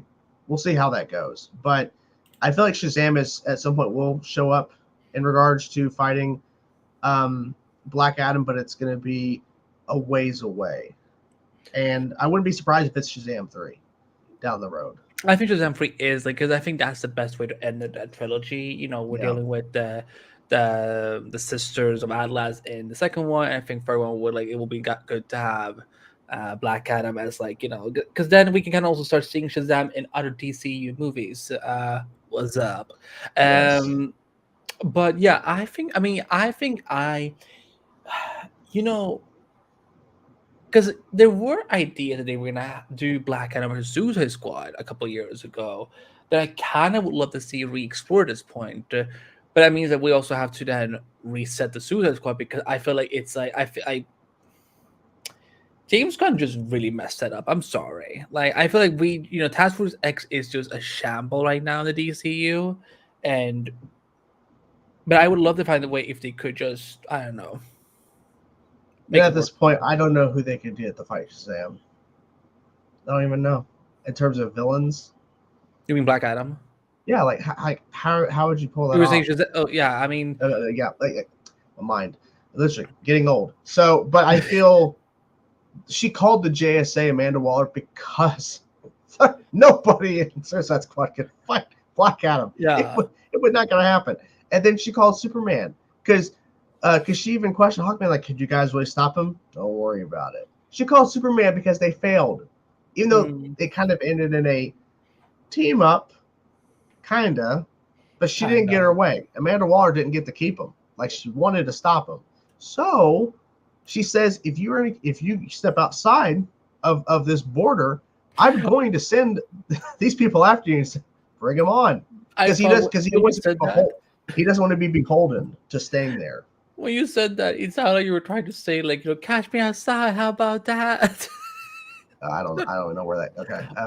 It's that. I know what it is, but I don't know how you got that from something I said. I don't know what I said. Like you said, catch me or something. That's why I thought you were. That's where you were heading up. No, I mean, overall, my final thought on this film is that I think that it is definitely overwhelming to see that the critics score. Again, here's the thing: this is why I think it's time that we retire Rotten Tomatoes. It's time that we leave Rotten Tomatoes behind. It doesn't really have a purpose in society. Go and see a movie, regardless of what critics are saying. Go see a film on your own and form your own opinion. Because you could be missing out a great experience in that case if you listen to they didn't like it, then I'm not gonna go see it. Black Adam, I think, is one of the best installments we have in the DCU. I'm excited to see what Dwayne Johnson's going to do with the franchise now, and so much that they're setting up. But I'm very happy. I'm very happy with what we got with this film. Any final thoughts for you, Jordan? Yes. To counter your Rotten Tomatoes, but I've said this since day one. Rotten Tomatoes is a curation of reviews. We all know that. But I feel like there's people that still view Rotten Tomatoes as, oh, this is what this person is saying, and they're on Rotten Tomatoes. No, it's a curation of all the reviews.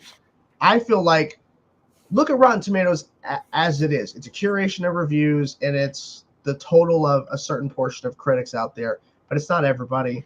Take it as you will. I mostly just kind of see what Rotten Tomatoes does in terms of the audience, what they rate a movie in terms of, because you see the polar opposites of stuff, and you see where critics are versus what fans are saying. But I wish more people, because there's still people that just don't understand, and I feel like that's the main issue. Ultimately, is that there's still people that don't understand, because there was a big content creator on TikTok who's just a movie reviewer guy, and he was talking about Rotten Tomatoes like he doesn't know. I'm like, how do you not know? If you're talking about movies and that's your niche, you should know what Rotten Tomatoes is. But regardless of all that, I feel like people just need, like I said, they need to view a movie on their own. They need to go, if they're interested, go watch it. Who cares what critics are saying? Just understand what Rotten Tomatoes is. If you still don't understand, look it up. Takes you 2 seconds to do research, people. The movie overall worked. There were some issues, definitely some issues with the villain. However, what did this movie accomplish? Like, what was the point of this movie? What were they going to accomplish? To set up Black Adam. Check. To establish this power, the hierarchy of power in the DC universe. Check. Bringing back Superman. Check. They checked off many boxes that this movie needed to accomplish in order to be a successful film. Is it going to be successful box office wise? That's the question. We're going to have to wait and see what happens opening weekend. Turned roughly 25 million domestic Thursday and Friday. So we'll see over the weekend. But the question is, what is it going to make over weekend, second weekend? I think this movie will. I think it'll do good. It will do fine. For me, I'm excited to see more, and they did not do that. No, they did not take the crazy box. No, they did not. No. But let's answer a couple of super chat, and then we get into Q&A. We do have that giveaway. We can't forget the giveaway, guys. Okay, but let's get to the super chats. But yes, read the ticker down there, guys, for the Q&A giveaway. So from the first one from Scott Edwards, thank you so much for your super chat. Is it forward of me to hold up hope we will see other Arrowverse Justice League members in season 9 of The Flash? Also, do you think we will see Luke again in the Mandoverse? He's referring to Mandalorian, but Book of Boba Fett, the shows that take place around after Return of the Jedi, before Force Awakens. The second part the second part of your question. Possibly, I wouldn't be surprised if we see him again in Ahsoka, potentially. in terms of your first question, you can keep holding hope because there's potentially a character could pop up, but do not be upset or get angry if you don't. This is about wrapping up the Flash's run. It's not about, the Arrowverse is not ending with the Flash. Superman, Lois, and Starro are still, still around until those shows are over. The Arrowverse will still exist. So, but anything is possible. Let's see. We have one from Scott Evers saying, "Well, another character become Dr. Fate." Well, there is one. And this will be perfect because this is again, this is very Black Adam is a very Middle Eastern franchise already. So in the comics, and this was a character I think many of you got introduced to on during Justice this season, and Khalid, who's Dr. Fate now, like the new one. He's a Muslim superhero, so maybe he will maybe the helmet when it vanished, it went to look for its next successor. Maybe it lands with him. That's what I was thinking. Like when it disappeared, it kind of reminded me, even though it evaporated, it kind of reminded me of the Green Lantern ring. It just searches for the next person. I feel like it's doing that same thing. It's going to find the next person it wants to take, and it won't take no for an answer like a Green Lantern ring. It will not take no for an answer. No, he's gonna be. I don't want this responsibility. He just throws it away. Throws it, and then it comes back. It just keeps coming back. The helmet just started like, bitch. Who do you think I am?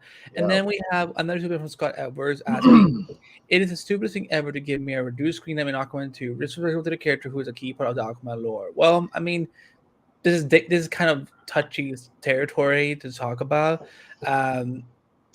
I can take this one if you're okay. Go for it. So. There's two things we have to keep in mind. I think two. There's a third one. Apologies. Number one, we don't know for sure if there actually is reduced screen time. That's what was been reported, said. We don't know because that's what we haven't seen the movie. Number two, actually, yeah, there is three. So number two, the actor is the problem.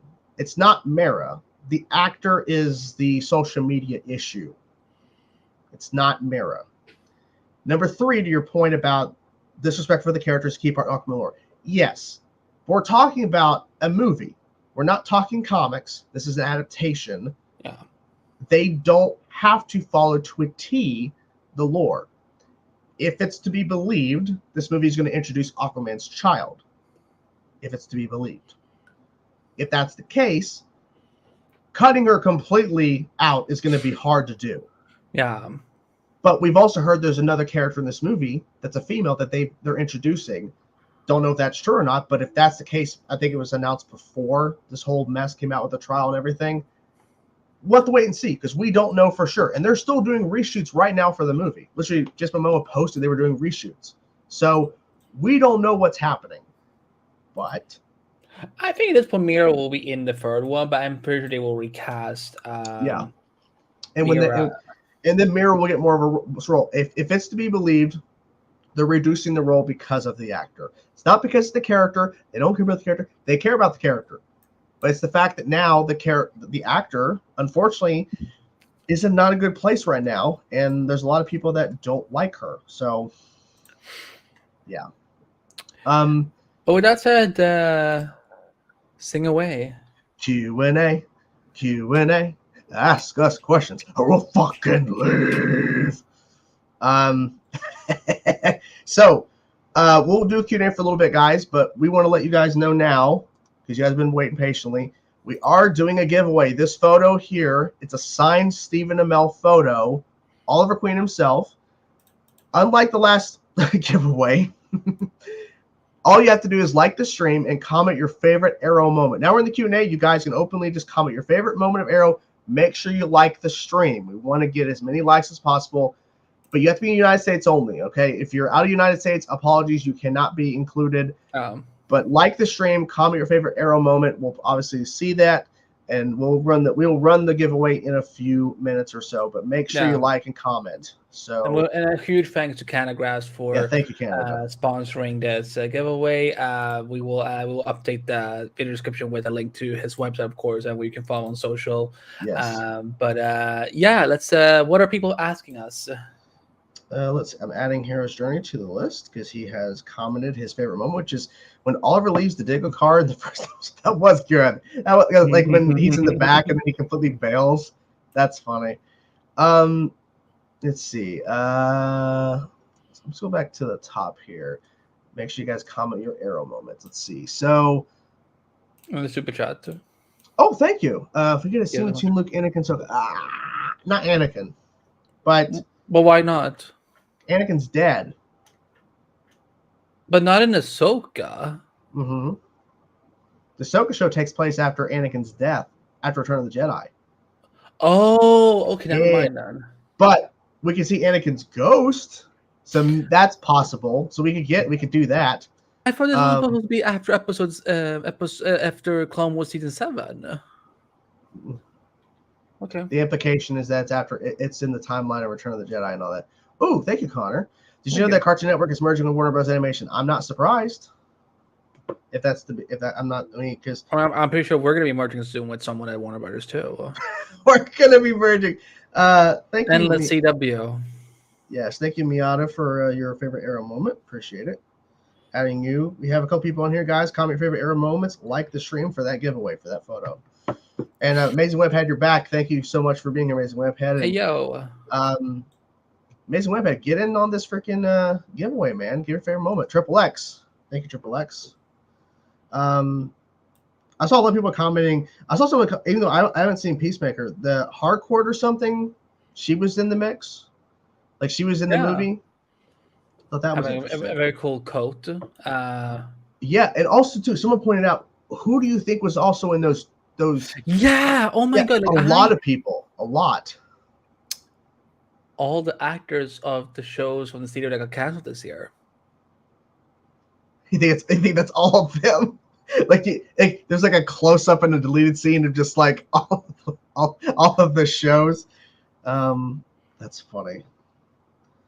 Well, this is a complication.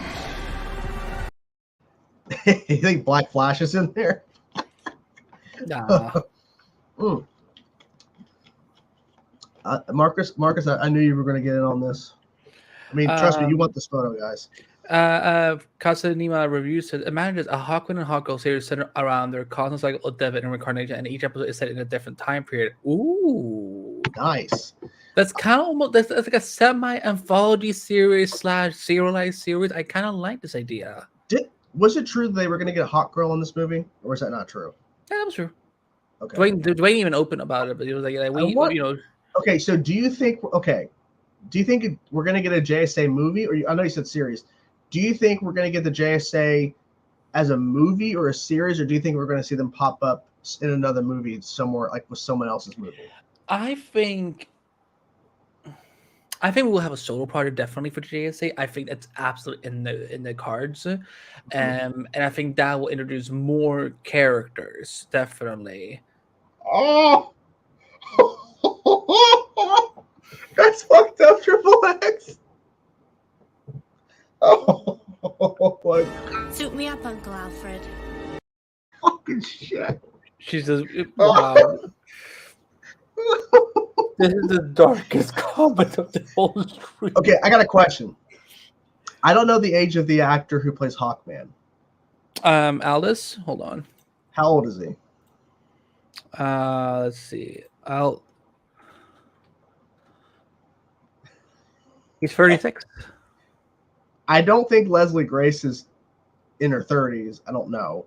Could she play Hawkgirl? Could they do that? Could they do that? I mean, she's 27, so it's like barely 10. It's only 9 years. I mean, look. No age shaming here. No, look, because see, my wife's 5 years younger than me. I know that's not the same, but I think obviously there was a whole article that came out after the cancellation of Batgirl that there may be a chance for her to play another version of Batgirl in the DCEU. I wouldn't be opposed if they wanted to give her another role like Hawkgirl. But then again, I want to see her Batgirl. But if you're going to scrap it, and Axel Zaslav literally shot that shit down, I wouldn't be opposed to that because they were looking for Hawkgirl anyways. I'm just saying. I don't know. Just don't know. I noted in a lot of iterations of the comic, she's portrayed as like like of Latinx culture, and Leslie Grace is a Latina, so that could fit. We need to stop. We need to stop bringing up this girl for every female role in Hollywood. No. I don't know who that is. Isa Gonzalez, like she's like, I think she was like, what was she on?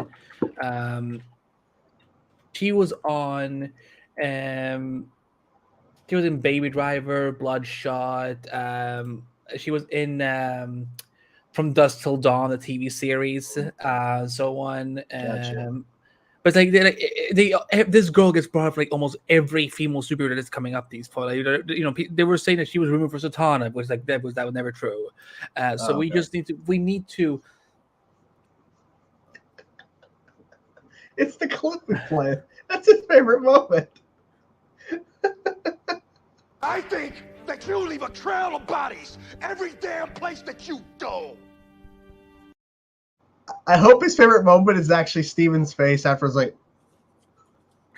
He is so offended. He Yes. is so offended. Guys, if you're now just joining, we're giving away in a few minutes. We're going to do it. We already have like 9 entries so far. Win this signed Stephen Amell with his mask. He finally gets that mask. Win a signed Stephen Amell photo. Like the stream, comment favorite Arrow moment. We're doing it in a few minutes, guys. I'm giving you guys more time because you guys are now putting it in. We actually got a good turnout so far. It's anybody's game. Anybody could win this photo. And Canada Graphs will be the one who reaches out to you about getting it to you.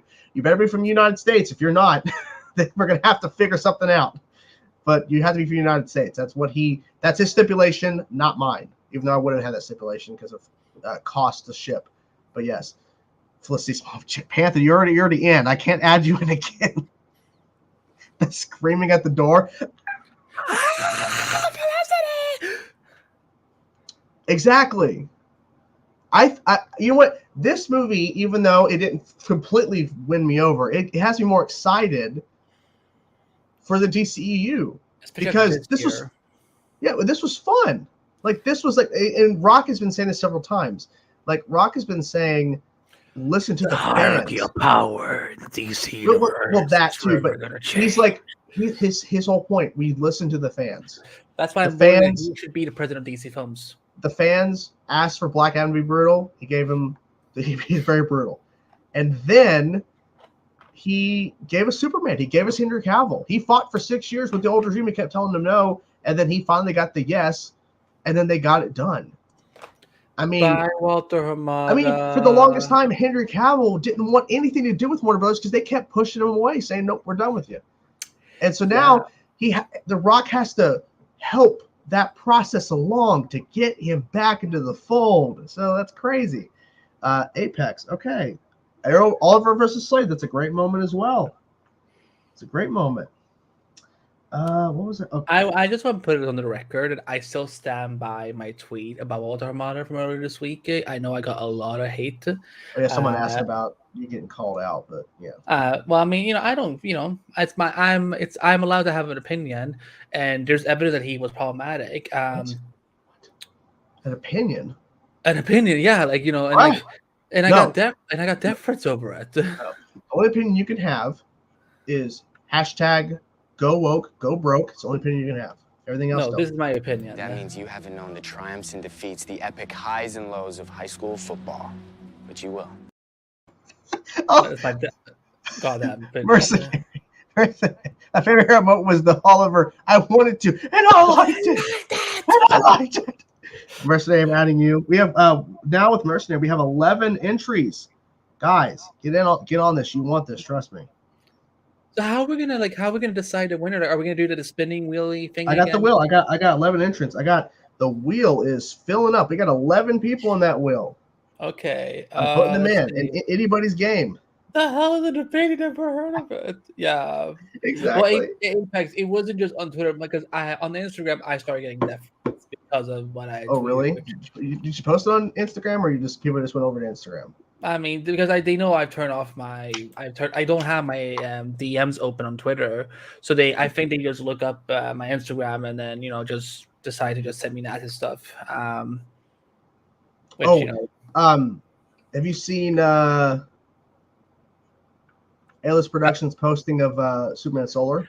I have. I look forward to when we bring him back on the show at some point. I would like to have him on as soon as whenever he's done shooting. I'd like to have him on to talk about the experience, and then when the movie comes out, that'd be great. Yeah, we should review the movie on the channel, I think. Mm-hmm. And what else was to say?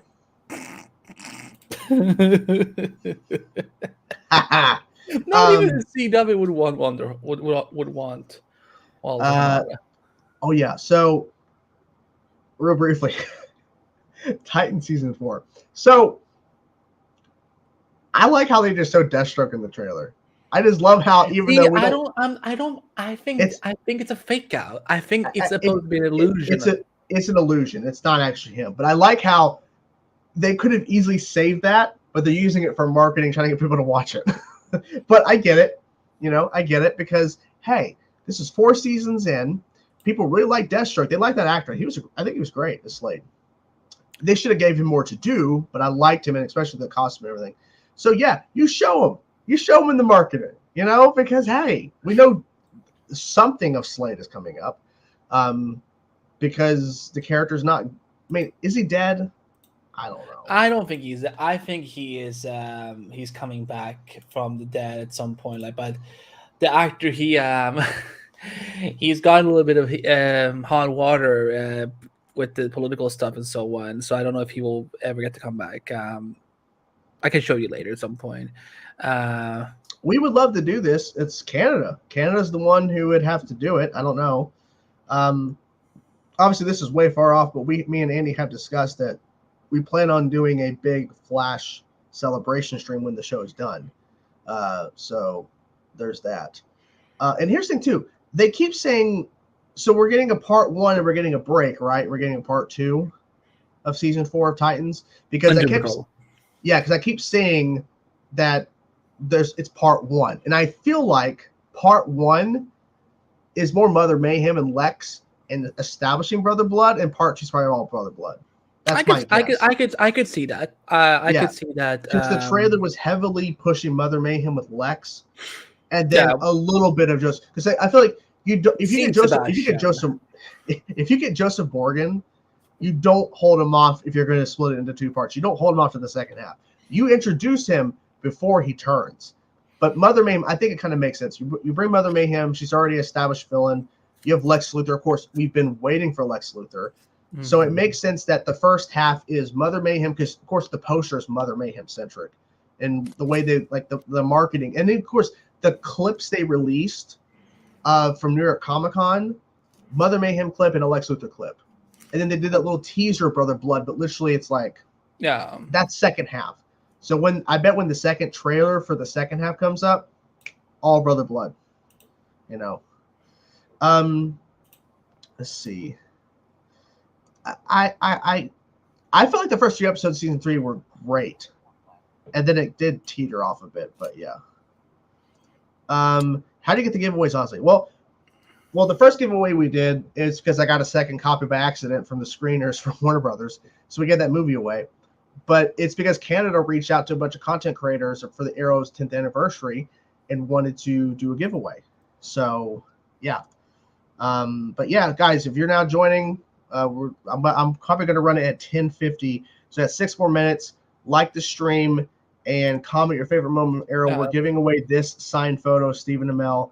So make sure you do it. United States only, but make sure you get it in this now. We have 11 entries so far. So make sure you guys are in this.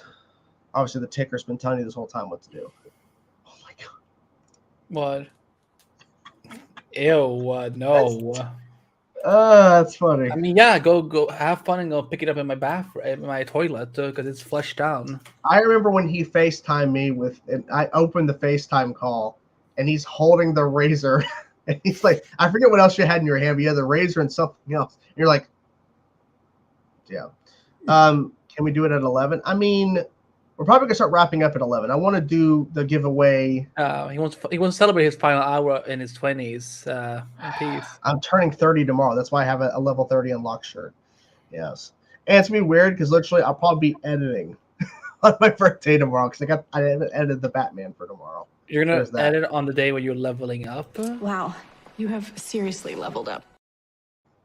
That should be playing on rotation throughout the day tomorrow. That have leveled up, guys. I leveled up to With level 30. is like you wow, seriously, you've been Yeah. Seriously, I leveled up. Real fast before we continue on, I played about 2 hours of Gotham Knights so far. No spoilers. No spoilers. Tomorrow I will be streaming on my Twitch channel at 12 p.m. Eastern / 9 a.m. Pacific. I will drop a link to my Twitch channel right now, as you guys can go follow. And I'm planning on streaming for like a good 3-4 hours. All I will say, I'm not going to say any spoilers. No spoilers. Okay. I'm having fun with it. Also, it's going to take you some time to get used to the controls because there are some key differences from the Arkham games. But I think you're going to like it. But you know what? I think you know what you and I should do, because we both have PlayStation 5. I think you and I should play co-op at some point and do it on stream together. Because something I don't remember which listener it was, but someone said that we should do game night on this Multiverse, and I think maybe what we could do, maybe we can bring back Eric, Canada, so kind of have a fun game night together or something like that. Because we're getting close to. We've done over 30 episodes now, guys. We're getting towards the end of 2022, and there's still a lot of things we're gonna want to do with this show and experiment with. And I think gaming would be a lot of fun together. And if that's something you guys would like to see, comment below and let us know what games you would want to see us play. Maybe. Yeah. Are you okay? Yeah, I was just trying to read the chat here. Okay. Dalton Bell. Let's make sure I got everybody who's entering. I've only played as Batgirl so far, though. I gotta be honest. I can't help it. That's fine. Literally, we saw the opening gameplay because they did reveal the first mission. I didn't watch it. Well, yeah. Well, I won't say what it is, but it's a month ago or something. They released IGN put a 16-minute video of the opening mission, and they picked Batgirl. So, of course, I picked Batgirl, too, because I want to play Batgirl. And it's so funny how watching this person overanalyze everything to get it, the first time playing the game, but then we get to, this moment in the game where it's this is super simple to get through. When you play Arkham games, it's just easy. But this person just kept, they kept, doing stuff and then running away. I'm like, stop running away. Just get through it. They're making, it's ridiculous what you're doing. But, yes. I did watch it. I did. It's at the animated thing. Yeah, it came out 2 weeks ago. Yeah, I did watch it. I would have reviewed it, but I just had other stuff going on. But I did watch it. Here's Jordan. I appreciate the super chat. I saw a clip. We're not gonna play it, but I appreciate your suggestion, but we're not gonna play it. Let's see. I watched Gotham Knights on YouTube. But Mufasa, you should play it. You should play. Don't watch it. Yeah, don't just watch the movie gameplay or whatever. Yeah. So Canada Graphs is the one that I'll be giving him the information of who it is. But if you win in 2 minutes, if you win the photo, hopefully you have Twitter or hopefully you have Instagram or something, get a hold of Canada Graphs, because I'll let him know who won. And then make sure that the right person gets to him. Oh my god! Oh, that's his favorite moment. I mean, I can play it.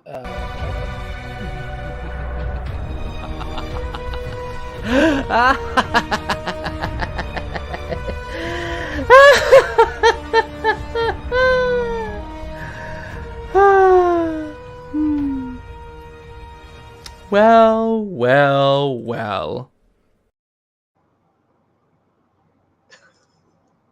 I'm an evil bitch. Apparently. I mean, I don't watch the show. Are you excited for the finale? It leaked.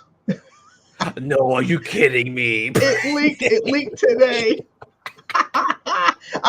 So me and the ghost, my wife, Shelby. Who? You have a wife? I know. Shocking. Wow, what's that? So that's ridiculous. Green Lantern Ring went. Yeah, we went an hour away to go shopping and do some other stuff for us to kind of just get out of the house. And pulled up my phone because I haven't checked it in a while. I'm like, House of the Dragons finale leak. She's like, what? I'm like, the first 2 episodes of the show leak, and then the finale. Like, that's bad timing. Bad timing. Let's see. That's so wow. I have not seen Walker Independence. Me neither. Yeah, people are saying, you know. I've been watching Shameless again. Gotcha. Okay, guys, it's 10:50. We're gonna run. Make sure everybody sees this. So here's the spinner, so everyone knows. I'm gonna try to focus as much as possible. So there's all your names. It's not tricked. That is the spinner. Okay, we're gonna hit the button, and it's spinning. Who's gonna win? You spin my head round. And Hero's Journey. Hero's Journey 1. Hero's Journey 1. That is your winner. Hero's Journey, you have won the thing. You have won the image. Where are you at? There you are. Yes. Hero's Journey has won. Yeah, I don't know where. No manipulation. Hero's Journey 1. Because people sometimes question giveaways. I hit the button. There you go. So I don't know where. I don't know if Hero's Journey is in the States though. Is he not? I'm not sure. But let us know Hero's Journey. And Hero's Journey, are you in the States? If you don't live in the United States, we have to re-roll because you have to be living in the United States in order to win. That's stipulation, not by me. That's stipulation by Canada Graphs. Yeah. Hero's Journey, are you in the States? Do you live in the United States? If not, look, I have Twitter. Cool. He's in the United States. Cool. Okay. Well, let's see. I will tweet. I will direct message Canada saying who won, and then Here's Journey. I also wait. So wait, your Twitter is. It's War Machine 001. Okay, let me see here. Okay, so here's where I'm going to copy. Well, I'm gonna see if I can copy your @handle. Maybe I can't. Yes, I want to share this. Copy. I'm copying. Let's see here. Maybe that'll work. Okay, work. The winner of the giveaway. I can't spell. Terrible. So I want to make sure I want to make sure he knows. The winner of the giveaway is yes. Okay. So War Machine, Canada should be reaching out to you, and Canada Graphs will be sending it to you. And so you got to give him your information. Yeah. In terms of where you live, he has to know, or else he can't send it to you. Yep. So, yes. So apologies to everybody who didn't win, but you guys, thank you so much for being a part of it. And I do plan on trying to do more of these if possible. It just depends on me with this whole. We were just lucky with this, but yeah. Here's what got. Okay, awesome. That's the thing, Scott, about when you're rewatching a show. If you're so into it, you're gonna drop off on other stuff that's airing right now. That is a problem. Let's see. What was that pulled up again? All right. No. But yeah, and you said you're rewatching Shameless. Yeah. Is that 10 or 11 seasons or something? Or am I wrong? 11 seasons. 11. Yeah, so my wife. There's only 10 or 11 episodes per season, also. Yeah, my wife would literally each time a new season would be added to Netflix, she would just binge through it in 2 days. She has good taste. Well, she married me. Hashtag Galovich forever. Well, she did marry me, so I guess she does have good taste. Probably, yeah. I guess you're pretty all right. How? Okay, so before we wrap the stream up, you're getting ready. You're getting ready to leave your 20s behind and entry 30s. What are some of the great things you learned in the last 10 years? Fucking tired. Well, okay. What have I learned? I've learned that people are not to be trusted. I've learned that people are shady as shit. That's a negative thing, but I've learned that. I've also learned that I was an idiot forever thinking that I would, because there was points in my life where I was stupid as hell going, Never gonna find anybody. I'm gonna be alone forever. I'm an idiot, you know? And you learn to stop doing stupid shit. I still do stupid shit, but I'll do that. I don't do what I used to do. I'm still doing stupid shit. But in terms of hitting 30 tomorrow, I don't know. I just feel like I sometimes wish I accomplished more in my 20s. But I have an amazing wife. I have a dog. Anyways. Don't do that to Lucy. Jesus. Yeah. I've been able to talk about movies and do weird shit on YouTube and be myself and not have to really sit. I love the fact that I don't censor myself when people tell me I watch my language or do a certain type of content, don't do this other crap. And it's like, I do what I want.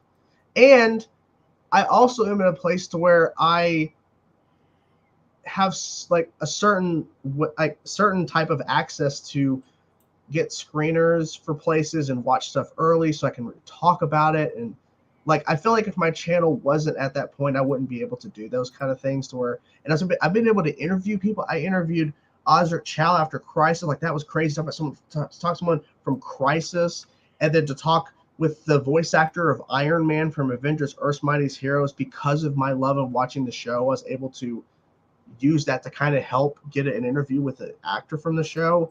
Talk to Rob Paulson, the legendary voice actor, to talk from William from freaking Arrow. Like, it's crazy. I've been able to do this kind of stuff because I've pushed myself to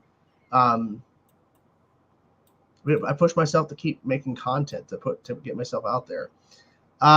No, we are going out to eat tomorrow, but no. And if you want a little fun fact, if the hospital got their way when I was born, my birthday would have been on the 21st, because they put on the birth certificate I was born on the 21st. My mom's like, no, he was born after midnight, so it's the 22nd. So she had a fight with them, but the hospital contends till the 21st, and she's like, no. And then a nurse had to agree because the nurse was in the room and it was after midnight when I came out. Thank you, nurse, who sided with my mom and actually got the shit changed. I've also been reviewing and ranking new music lately. Okay, that's strange. Yes, I'm about to level up. Yes. Wow, you have seriously leveled up. You are awesome. Thank you. Thank you so much. Thank you. So, but yeah, I mean, look, at the end of the day, I won't feel any different tomorrow. When I turn 30, I won't feel any different than I do now. I just kind of maybe, I just hope I hope I just don't freak out at some point. Like, oh my God, I'm in my 30s now. I might though. I might panic at some point. She was like, because I told her, because my mom does this every year when her birthday comes around, she has it as her birthday month, and I don't do that shit. But I said maybe she do that when I'm turning 40. But she's like, yeah, then you'll have your midlife crisis. I'm like, God damn it. I hope not. I don't want a midlife crisis. But yeah, literally when midnight hits for me, which is in an hour and 2 minutes, I will be 30. And then I remember Andy called me earlier this week, and he's like, what's going on? I'm like, I'm ready to get 30 and just be done with it. I'm tired of thinking about it. So yeah. I don't know. Well, happy birthday. And yeah, it's next year I turn 30, so I will be joining you on that journey. Next year I know how to turn my power back on my own. For your birthday stream? Yeah. I did talk to Greg Wiseman for 2 seconds on Twitter. I wanted to talk to him about Spectacular Spider-Man. He never got back to me. But yes, he's a busy dude. Okay. People have been asking, because people have been asking, so what do you want to accomplish when you hit your 30s? I would like to definitely try to push myself more with my channel, for sure, in terms of, trying to do more. And also too, Chainsaw Reacts turns 8 years old on Monday. The channel will be 8 years old on Monday. So and then, fucking old. Yeah. And when I turn 32, 2 days later, the channel will be 10 years old, a decade old. And I'm not, obviously, I don't know this for sure. Who knows where YouTube's going to be in 10 years? Hey, congratulations. Well, happy early birthday. Happy birthday. So I'm probably within my 30s. I'll quit YouTube. Probably. I can take over the channel and make us money and just but who knows? There might be, because right now, every time I think about, well, when is a good time to quit? There's never a good time because there's still so much shit yet to come out that we've heard about announced. Like we've up to Secret Wars, which has now been pushed off into 2026. I can't quit before that movie comes out. You know what I'm saying? I got to do reactions. I got to do an audience reaction. I got to talk about spoilers about Secret Wars. You know? So there's no good time to quit. I'll be here forever. I'm gonna die on my channel. Yeah, he's probably gonna buy YouTube to exit. Yeah. Well, the clock has struck 11, so go enjoy your final 59 minutes as 29. But we want to thank everyone who showed up today. Thank you to DJ Eric. You can go follow him on social media and on YouTube. The links are in the show notes. We're gonna hopefully we'll have him on in the near future. Hopefully, maybe we will cross over to the after party verse at some point. But yeah, we'll be back next week. Next week we're gonna go back to normal, with the regular, normal topics, in terms of news and so on. So let's hope that Hollywood decides to just act out bitchy crazy like they always do. Yeah. Yeah. Hope everyone has a great weekend, and Jordan, you'll be fine. You'll be fine tomorrow. You'll be fine. But as always, before we wrap up, we gotta, we will close out the night with a sweet Gracie and a weird-looking Nora standing in the background. Metas killed your parents, Gracie. They all deserve to die. Don't believe him, Grace. Don't believe him, Grace. I cannot get over that clip. Because he's just dead. That too, but also he's like, Metas killed your, like, right away. Like, there's no like build up. It's just right away. Metas killed your parents. It's in the middle. No context. Just like a drill. Okay, here's a goal I want to have for the 30s. I want him, the actor, to be in this multiverse to talk about that clip. That's what I want. I want to talk to him, not about American Pie, not about any other projects. He's in a show that my wife watches on Netflix. I'm not going to ask him anything about anything he's doing currently. All I want to do is play that clip and go, so what was the direction when you said the line and did it with "they all deserve to die"? I want to know what was your direction. And should believe did not have believed him. Exactly. I really hope. I really hope. Yeah. That we can get him on just to talk about Cicada. Everyone, thank you so much for tonight. Hope everyone enjoyed Black Adam. If you haven't seen it, but you decided to show up anyway, go watch Black Adam. Let's say, it's a new time for the DCU. The hierarchy of power of the DC universe just got changed, bitch. Did it? Hope you guys have a great weekend. We'll see you guys next week. Bye. Crazy. I won. I did it first. Whatever. No, fuck you. You whatever. Watch the receipt. Watch the replay. I'm going to call up a certain problematic actor to race over there and get you.